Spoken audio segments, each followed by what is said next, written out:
السلام عليكم. اليوم جهزنا هاي التجميعية لأحد أصدقائنا مكتب زيتونة. طبعا هذا الكيس الدارك فلاش ال 280 يجي بيه شاشة ديجيتال شوية ظلمة بيها قراءات مال حرارة الكارت المعالج. هاي التجميعية تجي من برد جديد من وور فريم الثيرمال رايت فروزن وور فريم البرو.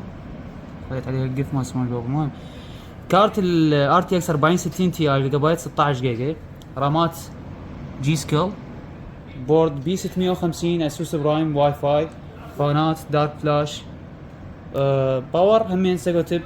اذا تريدون تطلبون هيش تجميعيه او فد شكل ثاني كيفكم زورون على موقعنا زيتونة كوم وتجونا مكتبنا امام الجامعه التكنولوجيه. كل الهلا بيكم.